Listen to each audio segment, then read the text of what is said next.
दोस्तों stock market में गलतियां हर किसी से होती हैं, लेकिन इस वीडियो में हम लोग बात करने वाले हैं वो कौन से प्रिकॉशंस हैं जिनको हम लोग फॉलो करके स्टॉक मार्केट में जो मिस्टेक्स होती है। पहली मिस्टेक्स है कि भाई आपका सेटअप ही फेल हो जाता है स्टॉक मार्केट के अंदर। दूसरी मिस्टेक है अगर आपका सेटअप चल गया तो आपका स्टॉप लॉस हिट हो जाता है। मीन जिस प्राइस पे आपने स्टॉप लॉस लगाया हुआ है उस प्राइस से 2 पॉइंट प्राइस ऊपर जाता है, 2 पैसे प्राइस ऊपर गया, 5 पैसे प्राइस ऊपर गया, आपका स्टॉप लॉस हिट हो गया। तीसरे जो सबसे बड़ी इंपॉर्टेंट मिस्टेक होती है कि आपने रिस्क रिवॉर्ड फॉलो नहीं किया है, जिसकी वजह से आपका बड़ा लॉस हो गया है। बड़ा लॉस वाले केसेस तो बहुत सारे हुए हैं, मेरे साथ भी हुए हैं कि मेरा जो रिस्क रिवॉर्ड है फेल हुआ है और मैं एक ही दिन में मैंने मेजरली लॉस कर दिया है। मैंने जो अमाउंट लॉस करना था उसका 4-5 गुना लॉस किया है, जिससे हमारी जो मेन कैपिटल है, जो हमारी कैपिटल है, उस पर इम्पैक्ट आना स्टार्ट हो जाता है, वो धीरे धीरे वाइप आउट होना स्टार्ट हो जाती है। तो इन तीनों चीज़ों का सॉल्यूशन हम लोग इस वीडियो में देखने वाले हैं कि पहला हमारा सेटअप क्यों फेल होता है। फिर हम एक सेटअप बनाते हैं, जिस सेटअप पे जब हम सिस्टम पे सेटअप बनाते हैं तो लगता है कि नहीं ये सेटअप काम करेगा, लेकिन वो सेटअप फेल होना स्टार्ट होता है। वो कहीं ना कहीं फियर, कहीं ना कहीं ग्रीड, वो चीज़ें आपके दिमाग में चलती है, तो आप अपना सेटअप जो आपने बनाया होता है उसको ही फॉलो नहीं करते, आप उस सेटअप के साथ भी छेड़छाड़ करने लगते हैं। तो ये सारी चीज़ें हम लोग इस वीडियो में डिस्कस करेंगे, इसकी डीप एनालिसिस करेंगे, साथ में इन प्रॉब्लम्स को सॉर्ट आउट करने की भी कोशिश करेंगे। चैनल पे पहली आ रहे हैं तो चैनल को सब्सक्राइब कर लीजिएगा, और वीडियो पसंद आता है तो लाइक, कमेंट और शेयर जरूर कर दीजिएगा। यहाँ टाटा एलेक्सी का चार्ट है, क्योंकि चार्ट पे मुझे ये दिखा था ये ट्रेड, तो मैंने आप लोगों से डिस्कस करने की कोशिश करी। तो सबसे पहले हम लोग तो सेटअप की बात करते हैं कि सबसे पहले हमारा सेटअप होता है, तो मैं इसमें अपना सेटअप यूज़ कर रहा हूँ, जो सेटअप मैं यूज़ करता हूँ। तो मैंने एक यहाँ पे सेटअप लगाया है, बनाया है ना। ये 4 मिनट का चार्ट लगा है, इस चार्ट को हम किसी भी टाइम फ्रेम पे लगा सकते हैं। तो हम लोग यहाँ पे 5 मिनट का कर सकते हैं, जो जनरली इंट्राडे टाइम फ्रेम है। हम लोग ट्रेडिंग की बात कर रहे हैं यहाँ पे। यहाँ पे हम लोग 3 मिनट का टाइम फ्रेम लगाते हैं, ताकि आपको थोड़ा सा ठीक से समझ में आ जाए जो मैं समझाना चाह रहा हूँ। तो अब यहाँ पे आपको क्या दिखाई दे रहा है, यहाँ पे मार्केट आपको बुलिश दिखाई दे रहा है, और यहाँ पे बुलिश होने के साथ साथ मार्केट का जो सेंटीमेंट है, ये मार्केट आपको बुलिश मार्केट यहाँ पे दिखाई दे रहा है। यहाँ पे आपको ये मार्केट की बुलिशनेस है कि मार्केट में एक ट्रेंड यहाँ पे चल रहा है।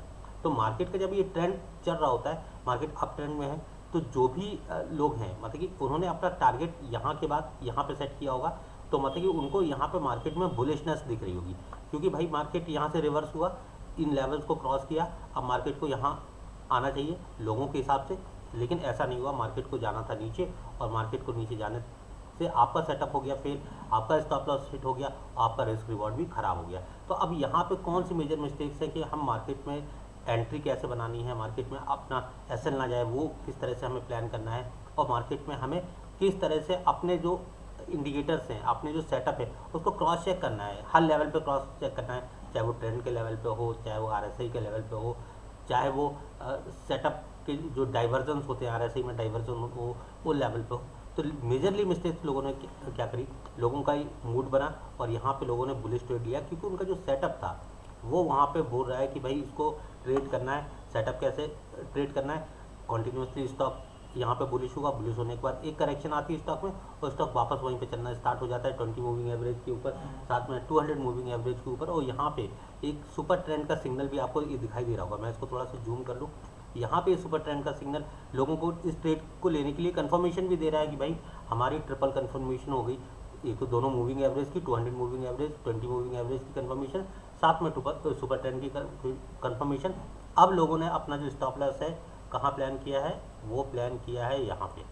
मैं यहाँ पे एक हॉरिजॉन्टल लाइन खोल देता हूँ, इन दोनों कैंडल्स के नीचे लोगों ने अपना स्टॉप लॉस रखा, और मार्केट ऊपर जाने के बाद मार्केट नीचे आई, एक बड़ी कैंडल के साथ लोगों का स्टॉप लॉस हिट किया, और मार्केट कॉन्टीन्यूसली यहाँ पे नीचे चली गई। तो इन सब चीज़ों से बचने के लिए आपको सबसे इम्पोर्टेंट चीज़, आपने जो यहाँ पे क्या मिस्टेक की, मिस्टेक आपने की, लेकिन कौन सी मिस्टेक है जिसको हम नहीं समझ पा रहे हैं। क्या कोई ऐसी चीज़ है जिसकी वजह से हम इस ट्रेड को लेने से रुक जाते, ये हम गलत डायरेक्शन का ट्रेड ना लेते। हाँ, तो यहाँ पे देखिए आरएसआई में एक डाइवर्जन है, आपको यहाँ पे दिख रहा है। मैं यहाँ पे आरएसआई के एक डाइवर्जन को यहाँ पे मार्क कर रहा हूँ। ये आरएसआई का एक डाइवर्जन है, जिस ट्रेड को आपने लिया, देखिए दोनों जगह पे प्राइस और दोनों जगह पे आरएसआई। अगर हम लोग यहाँ पे थोड़ा सा चार्ट 4 मिनट का कर ले, हालांकि आरएसआई का डाइवर्जन दिख रहा है। अगर हम लोग यहाँ पे 15 मिनट का चार्ट दिखे, तो 15 मिनट के चार्ट पे भी आरएसआई का हमें यहाँ पे कंफर्म डाइवर्जन यहाँ पे दिख रहा है। तो हर लेवल पे जब हमें आरएसआई का डाइवर्जन मिल रहा है, तो हमें उस ट्रेड को लेने से बचना चाहिए। लेकिन हमने वो ट्रेड लिया होगा, बहुत सारे लोगों ने वो ट्रेड लिया होगा, हालांकि मैं स्पेशली बता दूं, ये ट्रेड मैंने नहीं लिया, बस मैं चार्ट देख रहा था, तो चार्ट में मुझे ये चीज़ें दिखी कि मेजरली मिस्टेक मैंने करी हैं पहले मिस्टेक, लेकिन अब ट्रेड बहुत सोच समझ के लेता हूँ। ट्रेड ना लूँ वो ज़्यादा ठीक है, लेकिन अगर ट्रेड होना चाहिए तो कंफर्मेशन होनी चाहिए और साथ में रिस्क रिवॉर्ड जरूर फॉलो करना चाहिए। अगर मेरा लॉस हो रहा है तो उसकी भी कोई प्रॉब्लम नहीं होनी चाहिए। अगर मेरा एसएल जा रहा है, मार्केट को मैं एसएल देने के लिए तैयार हूँ, लेकिन मैं अपना टारगेट लेने के लिए भी तैयार हूँ कि अगर मार्केट मेरी डायरेक्शन में गया मैं टारगेट तक होल्ड करूँगा, तभी आप मार्केट में प्रॉफिटेबल हो सकते हैं। तो यहाँ पे जो आपने देखा, जो ये मेजरली आपको प्रॉब्लम दिखी, वो यहाँ पे ट्रिपल कंफर्मेशन उनके आरएसआई की आपकी कंफर्मेशन है, सॉरी आरएसआई का डाइवर्जन है, साथ में आपको अगर आपने आरएसआई के डाइवर्जन को ध्यान नहीं दिया तो आपकी मूविंग एवरेज कंफर्म कर रहे हैं, आपका सुपर ट्रेंड कंफर्म कर रहे हैं। इन कंफर्मेशन के सहारे आप ट्रेड ले सकते हैं, और अगर इन कंफर्मेशन के सहारे आप ट्रेड लेते हैं तो मार्केट में आपका लॉस होगा ही होगा। इसलिए हम जब भी मार्केट में ट्रेड करते हैं तो हम मल्टीपल कंफर्मेशन, वो सिर्फ इंडिकेटर्स के बेसिस पे नहीं होनी चाहिए, वो आपके ट्रेंड के बेसिस पे, आपकी साइकोलॉजी के बेसिस पे। साइकोलॉजी भी कहीं ना कहीं रिस्क मैनेजमेंट का काम करती है। अगर आपकी साइकोलॉजी ठीक नहीं है तो आप रिस्क मैनेज कर ही नहीं पाओगे, आप मार्केट में रिकवरी स्टार्ट कर दोगे, आप मार्केट में अगर आपने प्रॉफिट बना लिया तो और प्रॉफिट की सोचने लगोगे। इस तरह की चीज़ें मार्केट में होना आम बात है, तो वो सारी चीज़ें आप करना छोड़ दीजिए। आपको प्रॉपर सेटअप लेना है, उसकी ट्रिपल कंफर्मेशन आपको रखनी है। ट्रिपल कंफर्मेशन के साथ और भी जितनी कंफर्मेशन हो सकते हैं। वैसे मैं बता दूं मैंने कौन कौन सा सेटअप यूज़ किया है कि मैंने यहाँ 20 EMA, 200 EMA, सुपर ट्रेंड और साथ में RSI का यूज़ किया है। मीन 4 इंडिकेटर हैं, बाकी सब हम सपोर्ट, रेजिस्टेंस, ट्रेंड लाइन वगैरह प्रॉपर ड्रॉ करते हैं। तब स्टॉक मार्केट में कहीं जाके हम समझते हैं कि अगर मैंने वो ट्रेड लिया है तो मेरा अगर उस ट्रेड में लॉस है, अगर मुझे 2000 रुपये लॉस करना है तो सिर्फ 2,000 रुपये का लॉस होता है, उसका ट्रेडिंग बंद।